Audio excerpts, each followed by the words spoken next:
What do our readings teach us today or remind us today? The gospel remind us. Ito ngayon yung choice na meron tayo. Magiging kagaya ba natin yung mga taga Nazareth na nakakilala kay Jesus nung time na yun? Tatanggapin man natin siya or hindi? Makikinig ba tayo sa kanya or hindi? Isasabuhay ba natin yung tinuturo ng Panginoon or hindi? Ang Diyos naman kasi, hindi diktador yung Diyos natin eh. Ano nga yung binigay sa atin ng Panginoon? Free will. The good news is preached all over the world as we speak. Sa simbahan, sa iba-ibang mga lugar. No? Pero ang tanong is, tinatanggap ba natin yung salita ng Diyos? Pangalawa, sinasabuhay ba natin yung salita ng Diyos? Or do we even try to understand and apply God's word in our lives? Ang buhay kasi natin sa lupa, ito yung totoong hindi forever eh. Lahat tayo, balang araw, mamamatay.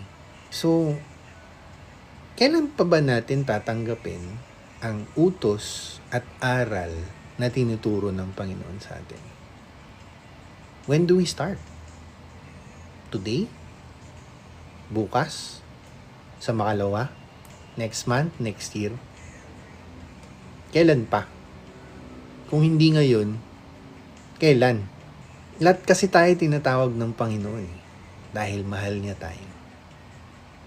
So, sobrang mahal tayo ng Diyos, binigyan niya tayo ng free will. On the topic ng muling pagbalik ng Panginoon, hindi natin alam kung kailan kasi yan eh. Mangyayari na lang yan. We don't know if it's during our lifetime, sa panahon ng mga anak natin, ng mga apo natin, in another 1,000 years. We don't know. Only God knows. Diyos lang nakakalam yan. But here's the thing. Choice is ours, mga kapatid. Sa araw-araw na buhay natin, pinipili ba natin siya o hindi? Or pinipili natin sarili natin? Ang lahat na meron tayo, galing sa Kanya. Ang lahat na kaya natin gawin, dahil din sa Kanya. Because that's how He created us.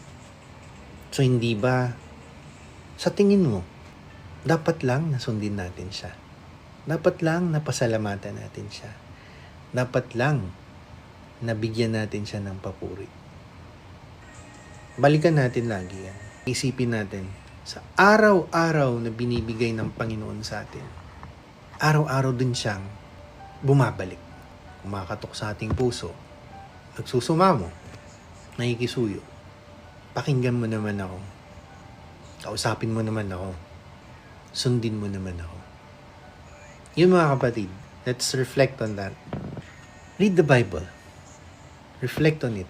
Pag nilayan niyo kung ano yung sinasabi ng Panginoon sa inyo, it might be a different message ng Panginoon para sa inyo. Pag kayo yung nagbasa, pag kayo yung nagdasal, baka iba yung mensaheng pinapadala ng Diyos sa inyo. Kaya sana araw-araw magawa natin na bigyan natin ng puwang ang Diyos sa buhay natin.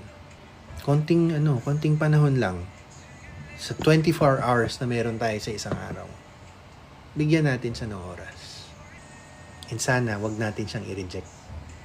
Wag natin siyang tanggihan. Tanggapin natin siya at pakinggan natin siya.